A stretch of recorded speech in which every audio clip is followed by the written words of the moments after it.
It's truly an honor to be here, and I'd like to start by asking you a question. How many therapists does it take to change a light bulb? One, but that light bulb really has to want to change. And this light bulb really didn't want to change. My world blew up in every way that matters. And I'd like to share with you 3 things that saved my life and eventually helped me lead.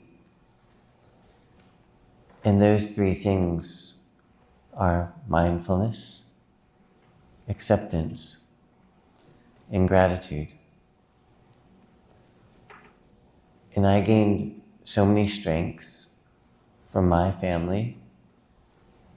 I learned confidence and how to communicate directly and strive for perfection, work hard, and stay calm and in control. And I used those strengths to become a reconstructive spine surgeon and musculoskeletal oncologist. And 5 years before my accident, I felt like I was living the American dream. My family and I had just returned from a medical mission trip, and my children were all attending amazing schools. I was living in a house that was more beautiful than I could have ever imagined. And like many people in Texas, I was driving the check truck of my dreams. I had just been promoted as the vice chairman of orthopedic surgery. And on the outside, life seemed perfect. But on the inside, my life was unraveling. And I soon realized that everyone in my family, including myself, was struggling with a life-threatening illness. Mine were all stress-related. I had hypertension and prediabetes, insomnia, unrecognized anxiety, and unrecognized depression. And I was experiencing a tremendous amount of emotional pain as a result of a traumatic divorce. And it was around that time that I was introduced to a book called The Wisdom of Insecurity by Alan Watts. And in that book, he talks about mindfulness and the ability to live in the present moment without worrying about the future or dwelling on the past. And I soon found a book called This Moment is Full of Wonders by Thich Nhat Hanh. And that book has a collection of some of his calligraphy work. And I opened the first page and it said, breathe. And I'd like to invite you to close your eyes or have a slightly downward gaze and breathe.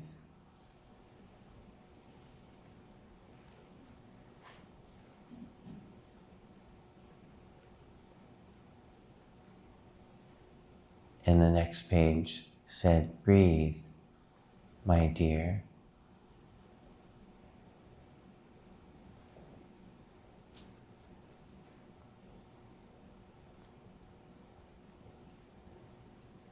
And the next page said, listen.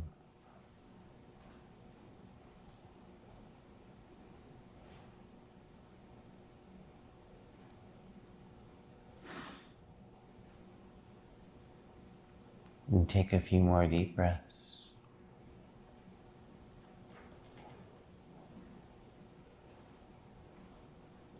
And when you're ready, come back to the room, open your eyes, and look.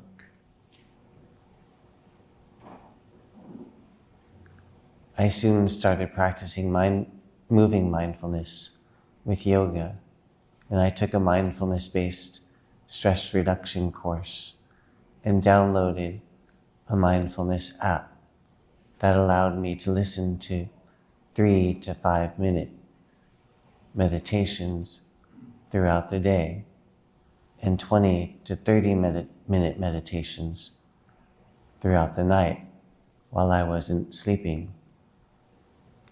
And then I started practicing one of my favorite things to do every time I washed my hands.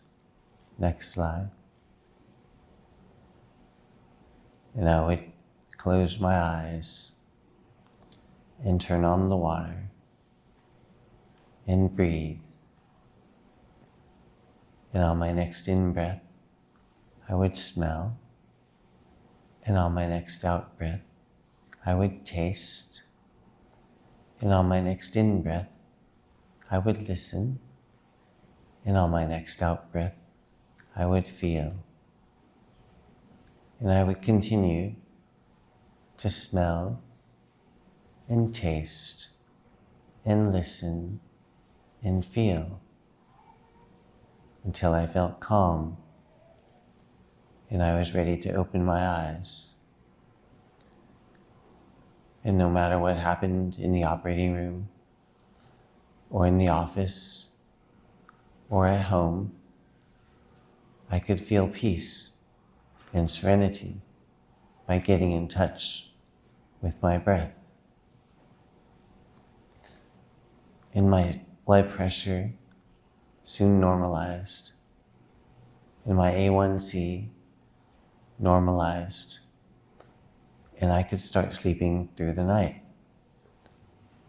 And I felt like I had found equanimity, which is the ability to feel calm even in difficult situations.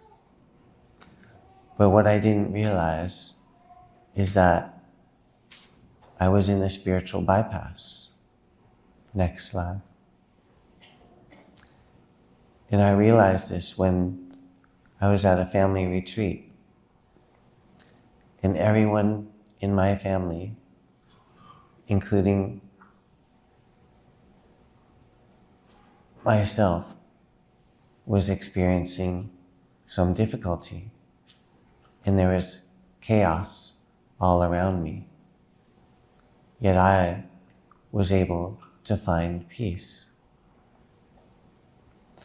And I thought that the counselor would tell me how amazed she was that I could find peace with so much chaos around me. But instead, she wrote in her final evaluation that I'm concerned you may never experience the fullness of an emotional life, and that you may benefit from individual therapy. And I was devastated when I read these words because I had thought I had found the solution to all life's problems. And this allowed me to self-reflect. And I soon realized that I had been suppressing all of my emotions throughout my entire life, especially difficult emotions like fear and anger and sadness. And I found this course called Awakening the Fearless Heart by Tara Brach. And in that course, she taught me that in order to be fearless, I needed to be able to feel fear. And most of that course can be found embedded in her book called Radical Compassion. And in that course and in that book, she taught me how to feel difficult emotions using a tool called RAIN, where R stands for recognize, that I'm feeling an emotion, and A is to allow that feeling to occur, and I is to investigate where in my body I feel that emotion. And N is to nurture myself by getting in touch with my breath and my senses. And I'd like to share with you a time when I made a mistake and I didn't communicate with my assistant my plan. And when I scrubbed into the operation, the operative field looked different than what I expected. And I recognized that I was angry with myself, so I closed my eyes and I started to breathe. And the next thing I heard was him say, "Now is not a time to breathe." I opened my eyes and I saw rage in his. So I closed my eyes and I started to breathe.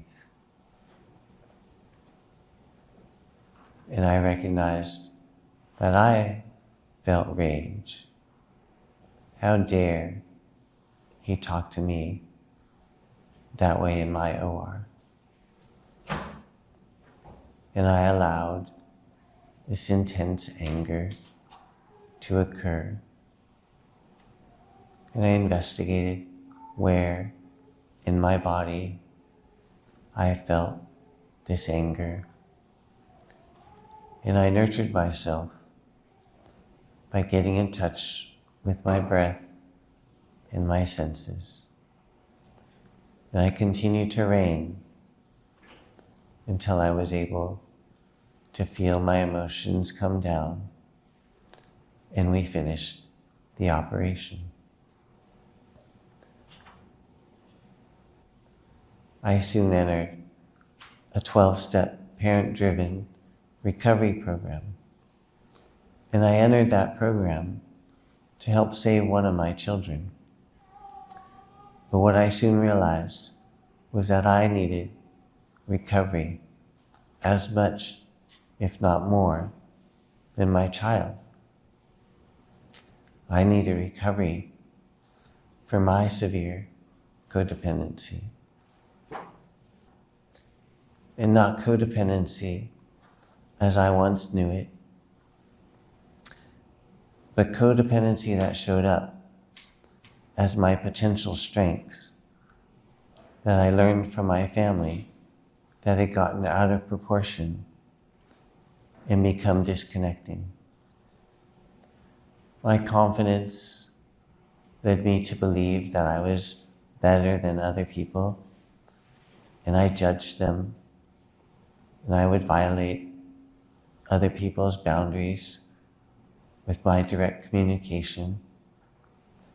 And striving for perfection led to perfectionism, and working hard led to workaholism, and staying calm and in control led to me needing to be in control of every situation at home and at work. And I learned so many tools from this group to heal from my codependency. And it was with this group that I was on a mountain bike ride.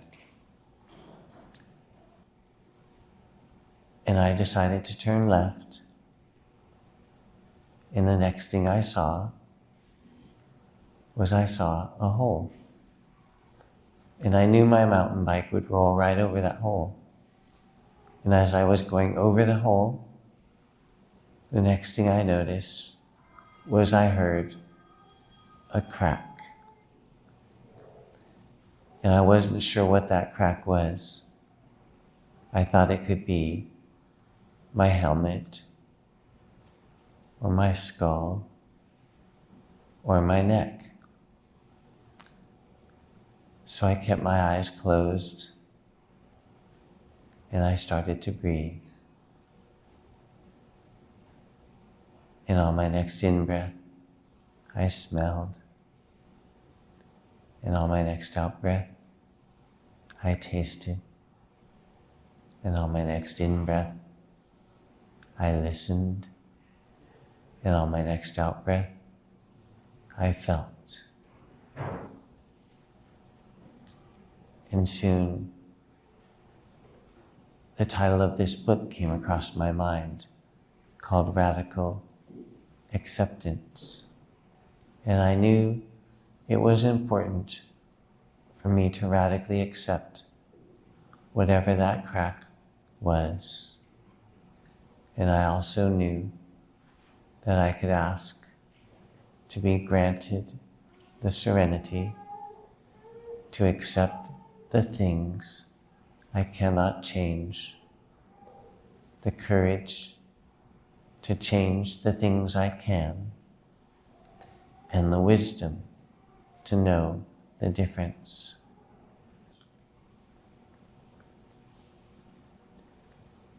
And the next thing I noticed was I heard my friend call my name in a panicked voice. Next slide. And I asked him to touch my foot. And he told me he was touching my foot. And I asked him to tell me if it was moving. And he told me it wasn't moving. So I knew that crack could be my back and that I was paralyzed. And I asked him to touch my hand and tell me if it was moving. And he told me he was touching my hand and it wasn't moving. And I couldn't feel him. So I knew that crack was my neck and that I was paralyzed. And there was less than 5% chance that I would ever walk again or operate again. And I also knew that I may never hold my unborn child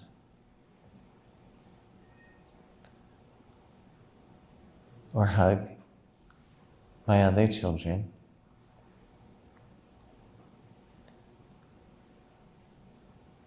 And I also knew that it was important for me to get to the hospital as soon as possible. So I helped coordinate my rescue. And when I got to the hospital, my surgeon showed me my images of my spine. And my spine was dislocated at the TRC4 level. And I had residual spinal cord compression. And miraculously, I was in the operating room within 2.5 hours of my injury as a direct result of my surgeon getting my institution to incorporate recent research showing the importance of early surgery for spinal cord injury. And when I woke up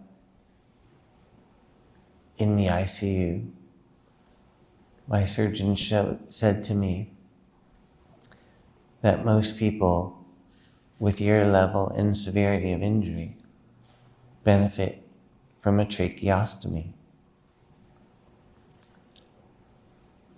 And I didn't want a tracheostomy. So I closed my eyes and I started to breathe. And there was nothing.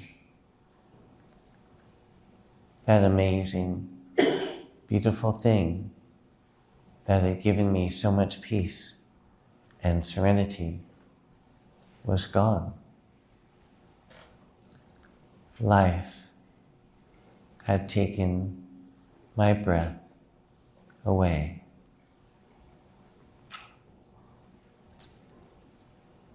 But I knew my recovery program had given me so many tools to help me find peace.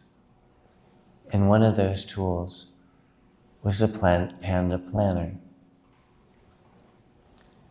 And this tool is designed to cultivate optimism. And it reminds me every day to list 3 things I'm grateful for, 3 things I'm excited for, a daily focus, and a daily affirmation. And every day in the ICU, and every day since, I list the same things. I'm grateful for my breath. And I couldn't breathe on my own at the time. And I was grateful for every breath the ventilator gave me. I'm grateful for life. And I'm grateful for my recovery program, which gives me good, orderly direction. I'm excited to see my family. I'm excited to see my friends. And I'm excited to see everyone who takes care of me. And my daily focus is to do my best, to be mindful and live in the present moment without worrying about the future or dwelling on the past. And my daily affirmation is, I am enough. I am enough.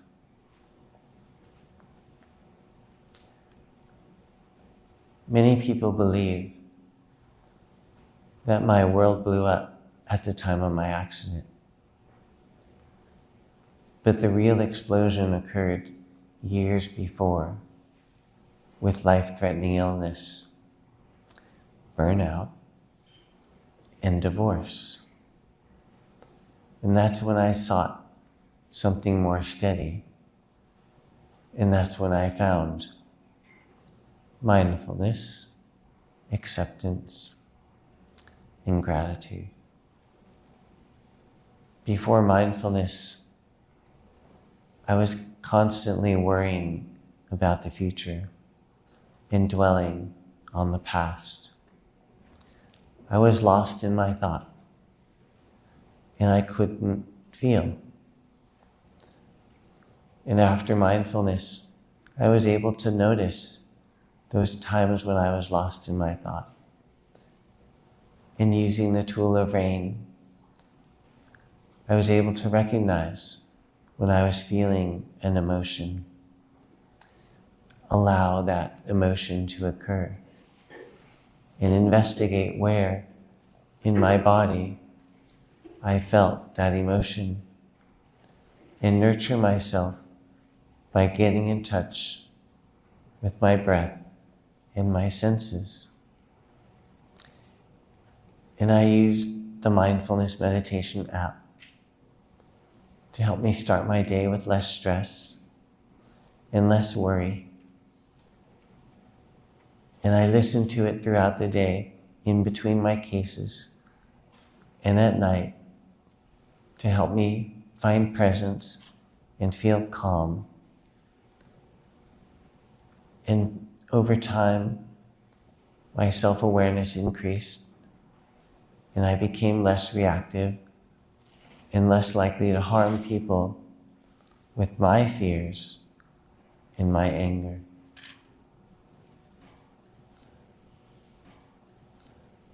Before mindfulness, I would harm people with my tone and body language. I would ask for a kerosene, and if it wasn't there within seconds, I would shake my hand, and I would say, "Kerosene." And if an instrument was missing from my back table, I would huff and sigh and stare and say, "Did you look at my card?" And after mindfulness, I was able to pause in those moments and no longer harm people with my tone and body language.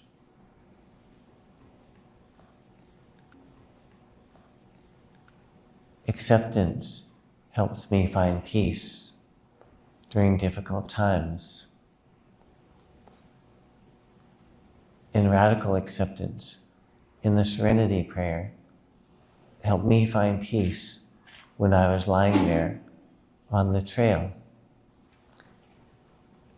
And they helped me understand that I couldn't change my decision to go on a bike ride that day,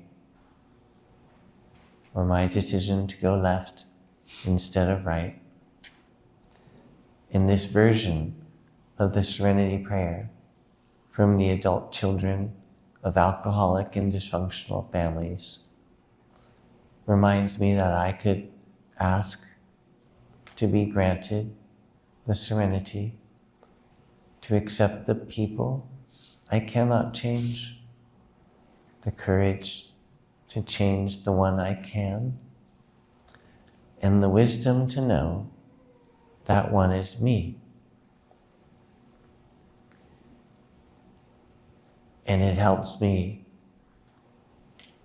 find peace when I think about that time in the operating room when I lost a patient due to gross under-resuscitation as a result of a refusal of my anesthesiologist to give blood and blood products. And I carried a lot of anger and resentment. And my recovery program taught me that holding on to resentment is like drinking poison and expecting the other person to die, while finding acceptance and forgiveness could set me free.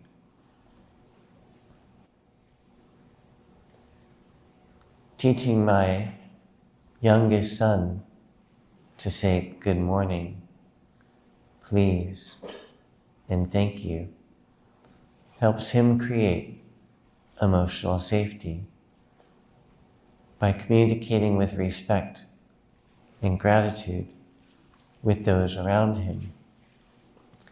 And in teaching him this, I realized that I didn't start my day in my OR by creating emotional safety. I didn't say good morning. I never said please. And I never said thank you. And this really impacts me when I think about that moment when I was wheeled into the operating room and I saw my favorite scrub tech, anesthesiologist, and spine representative. And I felt so much gratitude that they were all there to help me in the middle of the night. And I also felt shame and guilt when I realized that in the decade that I worked with them, I never said, "Good morning," "Please," or "Thank you."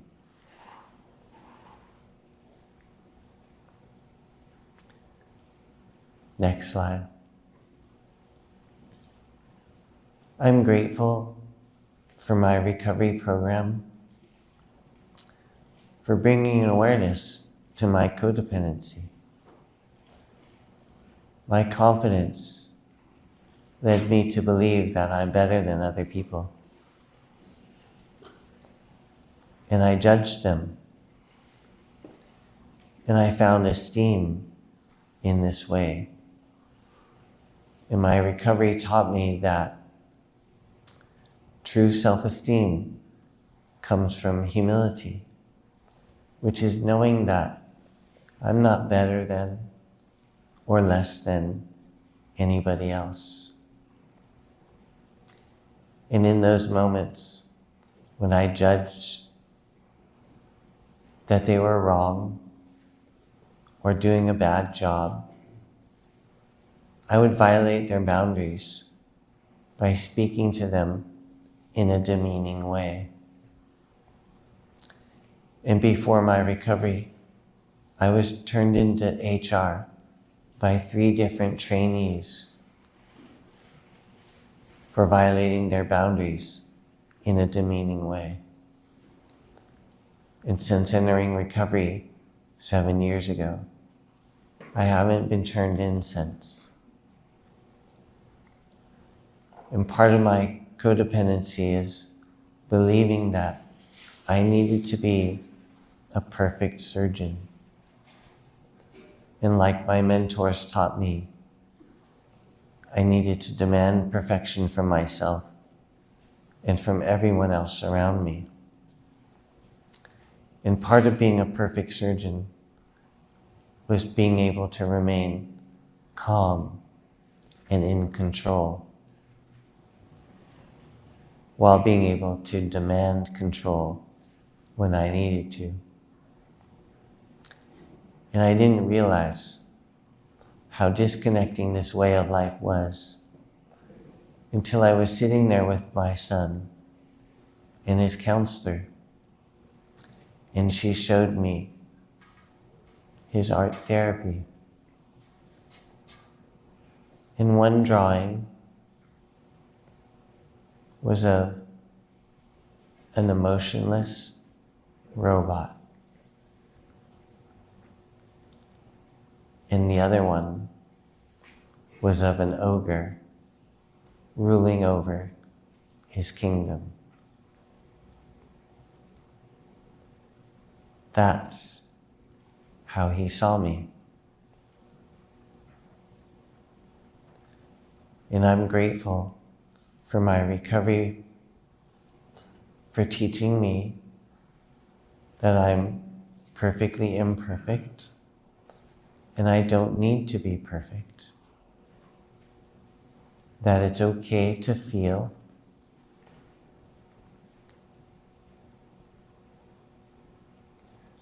and that I don't need to be in control of every situation at all times. When I heard that crack, I knew that I might be paralyzed.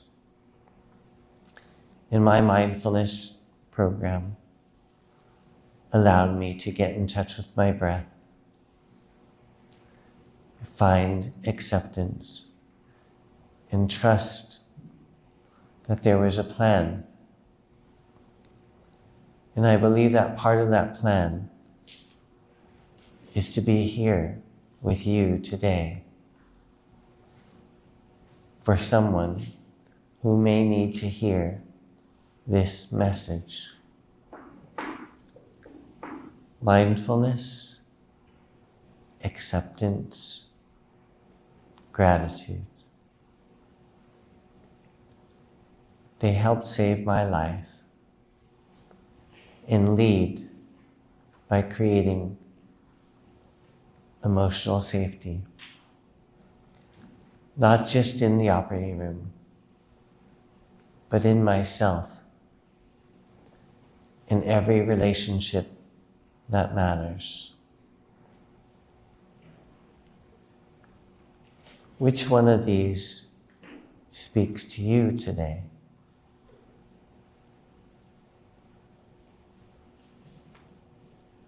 I love you and thank you.